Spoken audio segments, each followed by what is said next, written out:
Hello, my name is Ethan Rivers, and the title of my speech is How to Pool a Shot of Espresso. Here's my audience. 5 people, they're all here. Great, so let's begin. Who here drinks coffee? Alright, that's everybody. Wow, I love coffee. And being a barista, I'm going to talk to you today about a very popular way to prepare coffee. This process is called espresso. And when you make espresso, it's called pooling a shot of espresso. And I want to show you 3 easy steps on how to pool a shot of espresso. Now, whether you know it or not, the most coffee drinks that you drink, like cappuccinos and lattes, are made with espresso. So in this process, we're going to focus on the coffee beans, your portafilter, and the espresso machine. So, the first step is your coffee beans. Now, to clarify, coffee beans and espresso beans are the same exact thing. But what's important is you want to get fresh, whole coffee beans. Because the fresher they are, the freshly roasted they are, the more gaseous they will be, which leads to a fuller and foamier taste. And according to a Stumptown coffee roasters, we get our beans about a week after they've been roasted. So the next time you order your coffee drinks, try to think about how fresh their beans actually are. So once you have your beans, you're going to move to your grinder.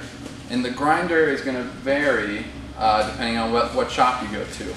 But the ground consistency needs to be at the level of about powdered sugar or confectioner's sugar.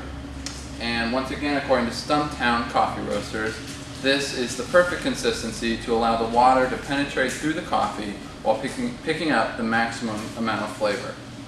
So, secondly, once you have your beans and they've been grinded, you're going to put them into the portafilter. And the portafilter is a piece of equipment that holds the coffee and connects it to the espresso machine. And the place where you put your coffee grounds is called the basket.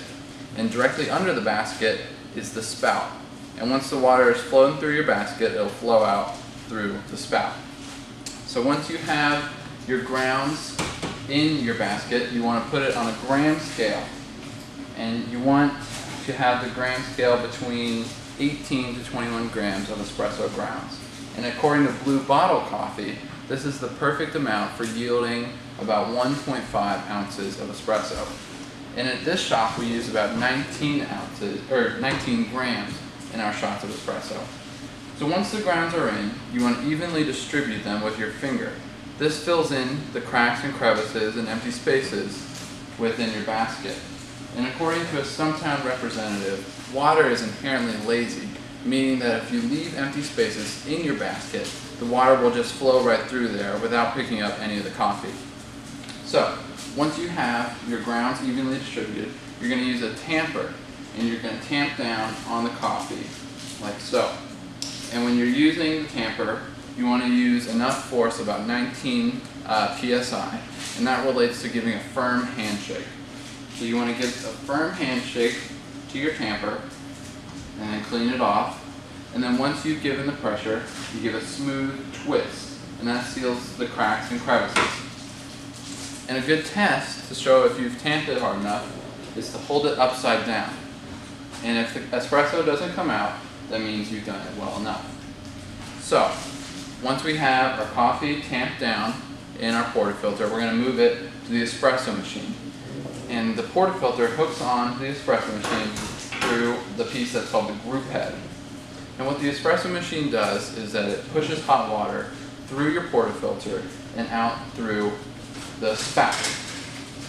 And with your espresso machine, you want to let it run for about 23 to 28 seconds. And at our shop, we run for about 25 seconds. So, once you engage your machine, you're going to let it run. It's going to take a few seconds for the flow to start. And once the flow starts, you want to look for the thickness of about a mouse's tail, and then the visual of warm honey flowing downward. So, as it goes, the color will lighten, signaling the end of your shot. And now, you have pulled a shot of espresso, right here as so. And once you have this shot of espresso, you can do many things with it. You can use this steam wand and froth some milk for a cappuccino or a latte. Also, for a classic cafe affogato, you can pour this shot over a scoop of ice cream. Also, you can do as I do and just drink it as is for a bold, full flavor of espresso. So, in conclusion, I have shown you the 3 easy steps on how to pool a shot of espresso. First, you start with fresh whole coffee beans, you put them into your grinder, and then once you have the grounds, you put it into a portafilter.